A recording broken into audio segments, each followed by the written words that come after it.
medium tanks. The gaps between the last three pairs off-road wheels are larger than the rest. 12. Armament. A T-62 armed with the 12.7mm, 0.50 in DSHK 1938-46 anti-aircraft heavy machine gun. The armament consists of the 115mm U-5TS Mollet, 2A-20, Rapier smoothbore tank gun with a 2-axis Meteor stabilizer and 7.62mm PKT coaxial general-purpose machine gun mounted on the right of the main gun. The 12.7mm DSHK 1938-46 anti-aircraft heavy machine gun is mounted on the loader's hatch. It was optional until 1972 when all newly built tanks were fitted with a heavy machine gun. The tank carries 40 rounds for the main gun. 4 rounds are placed in the turret, and the rest are stored in the back of the fighting compartment and in the front of the hull, to the right of the driver. It carries 2,500 rounds for the coaxial machine gun. All of the vehicle's armament is mounted in or on the round cast X-shaped turret from the Object 140 prototype main battle tank, mounted over the third pair of road wheels. The T-62 was armed with the world's first smoothbore tank gun, giving it considerably greater muzzle velocity than the Western 90mm and 105mm tank guns of its time. 13. 14. It can fire BM3 AFST's TBK4, BK4M heat and of 18 frag he rounds. The 115mm gun introduced the first successful APFSDS ammunition, albeit with a steel penetrator. A smoothbore gun allowed a significantly better performance, from 10% to 20%, over heat ammunition, which was considered the main ammunition type for fighting enemy armor at medium and long ranges. 2. 3. The gun can be elevated or depressed between 6 degrees and plus 16 degrees. It is reloaded manually and gets automatic fires it to plus 3.5 degrees of elevation after it is fired if the stabilizer is enabled.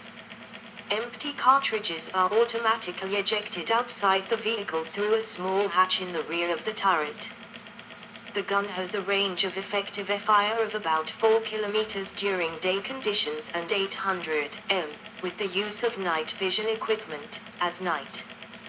This tank was fitted with a Meteor 2-axis stabilizer. It allows the T-62 to aim and fire while moving. According to tests conducted by the U.S. Army, the Meteor gave the T-62 a first hit probability of 70% for a moving target at 1,000 meters, with the tank moving up to 20 km per hour. This gave the tank a good advantage in dynamic battlefields and breakthrough operations, especially in Central Europe where most of tank battles would take place under the 1,500 meters range. 15. 16. A side view of a T-62. The tank in the picture has either damaged or disassembled torsion bars and its shell lies on the ground. A rear view of a T-62. Notice the optional 200-liter drum-type fuel tanks. Mobility. The T-62 uses torsion bar suspension. It has 5 pairs of rubber-tired road wheels, a drive sprocket at the rear and idler at the front and each side, with no return rollers. The first and last road wheels each have a hydraulic shock absorber. The tank is powered by the V55 12-cylinder 4-stroke 1-chamber 38.88-liter water-cooler diesel engine developing 581 HP, 433 kilowatts, at 2000 rpm. This is the same engine as the one used in the T-55.6. Because the T-62 weighs more than the T-55, it is less maneuverable. Like the T-55, the T-62 has 3 external diesel fuel tanks on the right fender and a single auxiliary oil tank on the left fender. The tank carries 960 liters of fuel in its internal and external fuel tanks. Two optional 200-liter drum-type fuel tanks can be fitted on the rear of the vehicle for an increased operational range. 6.17 Armor. The T-62 has 5% thicker armor on the front of the hull, 102 mm at 60 degree, and 15% thicker armor on the front of the turret, 242 mm, than the T-54/T-55. The turret armor is 153 mm thick on the sides, 97 mm thick on the rear, and 40 mm thick on the roof. The hull armor is 79 mm thick on the upper sides, 46 mm thick at 0 degrees on the rear, and 20 mm thick on the bottom. Although the armor on the front of the hull is thicker than in the T-55, the lower side armor, 15 mm, and the roof armor, 31 mm, are actually thinner. 2.3 Equipment. A T-62 laying a smoke screen. One of the many similarities between the T-54/T-55 and T-62 tanks is their ability to create a smoke screen by injecting diesel fuel into the exhaust system. Like the T-54 and T-55, the T-62 has an unditching beam mounted at the rear of the hull. The tank can be fitted with a thin snorkel for operational usage and a large diameter snorkel for training. The thin snorkel can be disassembled and carried in the back of the turret when not used. 17 Front view of a T-62. Rear view of a T-62. The commander's cupola is located on the left of the top of the turret. The loader has a single-piece hatch located on the right side of the turret and further back than the commander's cupola. The loader's hatch has a periscope vision block that can be used to view areas in front of and behind the vehicle. The commander's cupola has 4 periscopes. 2 are located in the hatch cover while the other 2 are located in the forward part of the cupola. 17 The driver has a single-piece hatch located on the left front of the vehicle, directly in front of the left side of the turret. 17 The tank has the same sights and vision devices as the T-55 except for the gunner, who received a new T-62 B41 sight which has X4 or X7 magnification. It is mounted coaxially with an optic rangefinder. 2.3 The gunner has 2 periscope vision blocks, one of which is used in conjunction with the main searchlight mounted coaxially on the right side of the main armament. There are 2 other smaller searchlights. One of these is used by the commander and is mounted on his cupola. The tank has 2 headlights on the right front of the vehicle, one of which is infrared while the other one is white. 9 Curved handrails around the turret allow easier entry for the commander, the gunner, and the loader. They also help the infantry to mount and dismount the tank while performing a tank descent. The tank has a box-shaped radiation detector /actuator mounted on the right-hand side of the turret, behind the compressed tanks. 9 While the T-62 did not feature an automatic loader, as would become characteristic of later Soviet tanks, it had a unique ejection port built into the back of the turret, which would open as the main gun recoiled, ejecting spent shell casings outside. This was considered advantageous since the spent casings would otherwise clutter the floor of the tank and fill the interior with noxious burnt propellant fumes. 9 There is a blower mounted in the rear of the turret, to the left of the spent cartridge ejection port. 17 Limitations. The T-62 shares some of the T-55's limitations: a cramped crew compartment, limited depression of the main gun, and vulnerable fuel and ammunition storage areas. 9 Opening the ejection port under NBC, nuclear, biological, or chemical conditions would potentially expose the crew to contamination, but the danger is limited in time and the internal overpressure makes a penetration by external agents quite unlikely. 7 Each time the gun is fired, the tube must go into detent for cartridge ejection. though the system can be deactivated, making this unnecessary or in case of facing an NBC environment. The T-62 maximum average rate of fire is limited to 8 rounds per minute, which falls behind the capabilities of Western 105 gun-equipped tanks. 7, 16, 18. It takes 20 seconds for the T-62's turret to rotate through a full 360 degrees, which is 5 seconds longer than the time needed by the US M60A1 Patton tank. 19. The turret also cannot be traversed with the driver's hatch open. Although the tank commander may override the gunner and traverse the turret, he cannot fire the main gun from his position. He is also unable to override the gunner in the elevation of the main gun, causing target acquisition problems. 7. The US Army considered the T-62's gun more accurate than that of the M60A1 within 1,500 meters, but less accurate at greater ranges. 20. To fire the 12.7mm anti-aircraft heavy machine gun, the loader must be partially exposed, making him vulnerable to suppressive fire, and he must leave his main gun loading duties unattended.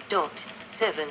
The T-62 underperformed in export markets relative to the T-54/T-55 series for numerous reasons. First, the T-62 was more than twice the price of the T-55, and many Warsaw-pact nations passed on the new tank because they did not feel that the improvements inherent in it warranted the cost. Secondly, in 1968, a 100mm APFS tank shell capable of piercing Western armor was developed. Use of this shell made the T-55 gun almost as effective as the T-62's, undercutting the T-62's original selling point, a bigger, more powerful gun. 21. Third, the T-62 was, according to Perret, almost immediately surpassed on its introduction by the new Western MBTs, the Chieftain and M60. 21. Finally, the T-62 could not keep up with the new Soviet BMP-1, the principal infantry fighting vehicle that the T-62 was supposed to accompany. All of these factors combined to ensure that long-term investment in the T-62 was not viable and a new Soviet MBT had to be developed. 21. Production history. In July 1961, Uralvagonzavod in Nizhny Tagil, Malyshev factory in Kharkiv, Ukraine and Omsk factory No. 183 replaced part of their T-55 production with the T-62. 7. 22. The original plans were that the T-62 would be produced until Morozov's Object 432 tank was developed. T-62 production was maintained at Uralvagonzavod until 1973, when it was replaced on the production lines by the T-72. Until the end of production, 20,000 T-62 tanks were produced by Uralvagonzavod. 11.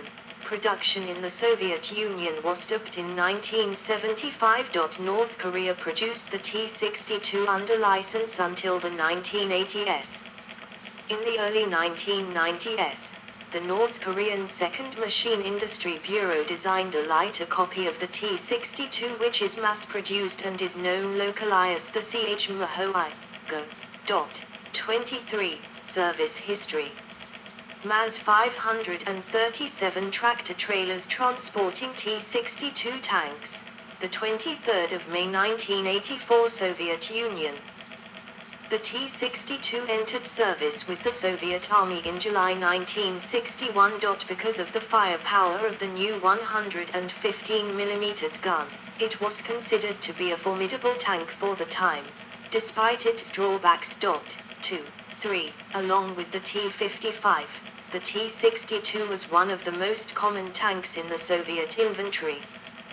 The two tanks together once comprised approximately 85% of the Soviet Army's tanks. Later in the 1970s, the T-62 was rendered obsolete and was put into reserve service.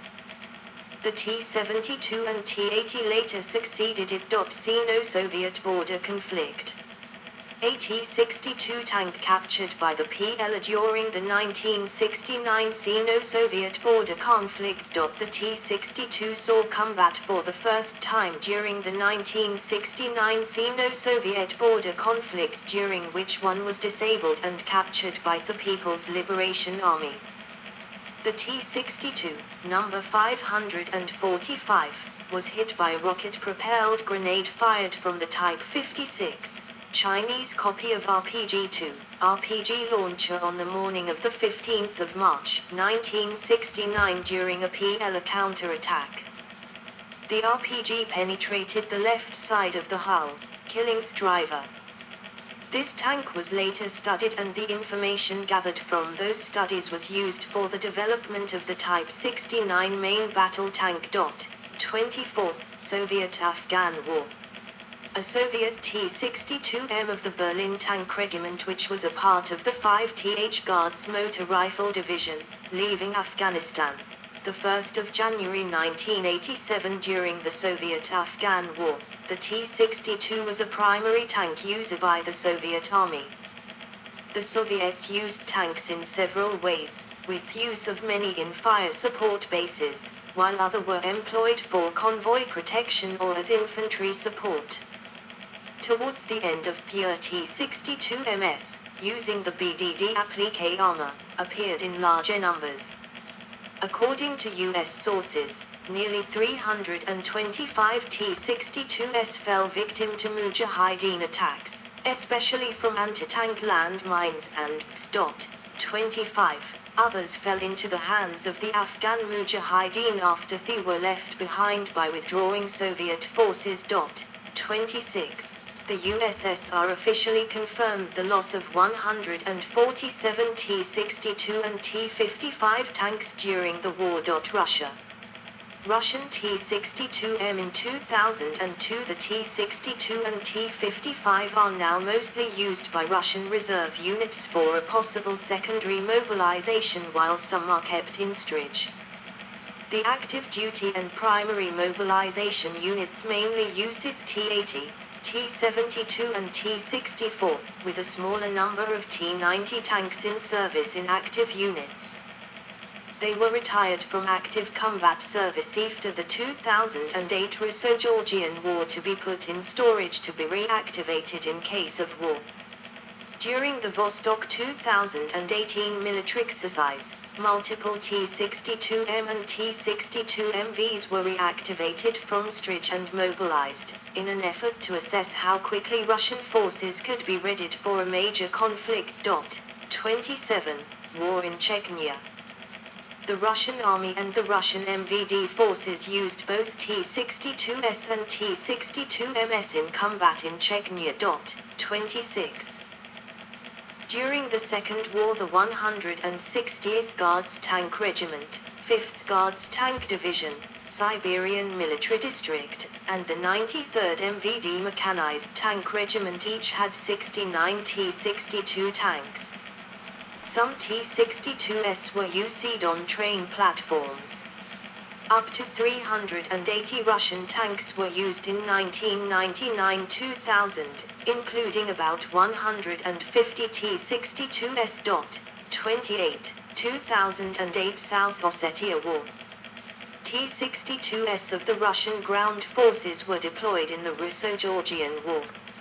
In one case, a T-62 belonging to the Russian army was destroyed by a Georgian RPG in the streets of Skhin Valley. In this instance, the rocket penetrated the turret of the T-62M, killing the driver and gunner. 29. Russian MVD also used T-62S. 30. 2022 Russian invasion of Ukraine. Soldier of the Ukrainian 57th Motorized Infantry Brigade with a captured Russian T-62M with a slate armor. Ukraine reported that Russian forces were using T-62 tanks in the area of Melitopol at the end of May 2022. 31. 32. Ukrainian intelligence stated that Russia has pulled out T-62 tanks from storage in Siberia. In late May, T-62M and T-62MV were reported as being on trains that arrived in Ukraine. Other T-62 have been reported being sent towards Mykolaiv and Kryvyi Rih on 5 June. 33, 34, in early